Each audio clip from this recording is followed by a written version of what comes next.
Bonjour, bienvenue à cette capsule mécanisme. Ce sera la capsule sur le mécanisme numéro 3 de votre guide d'études, l'hydratation d'un alcène. Donc, réaction d'addition électrophile d'une molécule d'eau sur un alcène.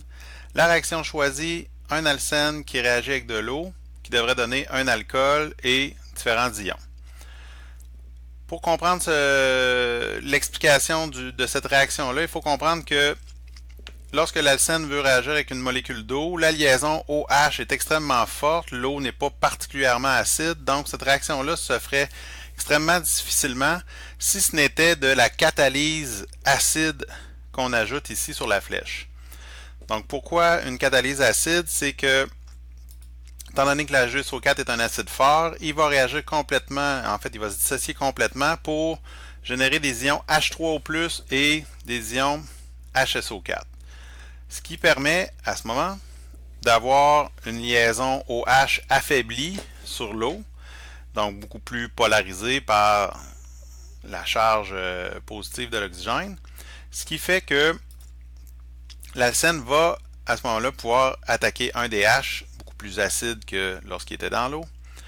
Et la liaison OH ici va pouvoir se briser et régénérer un doublet sur la molécule d'eau. On va donc se retrouver avec un carbocation et un H qu'on a additionné sur l'alcène.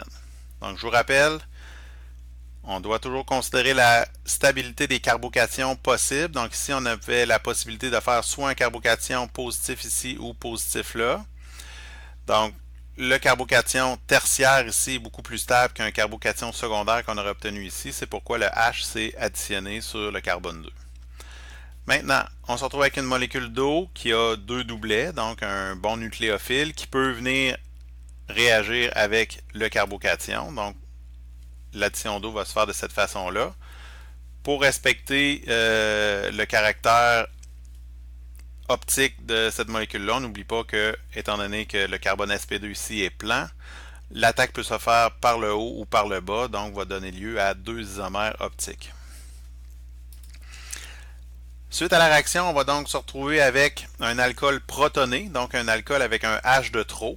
Et si on veut obtenir le produit final visé, ben, il va falloir qu'on aille se débarrasser de ce H supplémentaire. Donc on va déprotoner l'alcool en se servant d'une autre molécule d'eau, donc qui est encore un bon nucléophile ici, ou qui peut réagir plutôt comme une genre de base, qui va venir chercher l'hydrogène sur l'alcool et de cette façon-là, la liaison OH de l'alcool protoné va pouvoir régénérer un doublet sur l'alcool. Ce qui fait qu'on va obtenir notre produit final et on va régénérer notre catalyseur là, qui ne devrait pas être consommé par la réaction. Donc on n'oublie pas ici, catalyse acide nécessaire. On doit respecter la loi de Markovnikov pour choisir le bon carbocation. Il y a des produits R et S possibles si l'addition génère un carbone asymétrique. Et si on fait cette addition sur un diène conjugué, on peut se retrouver avec des produits 1,2 et 1,4. Merci, au revoir.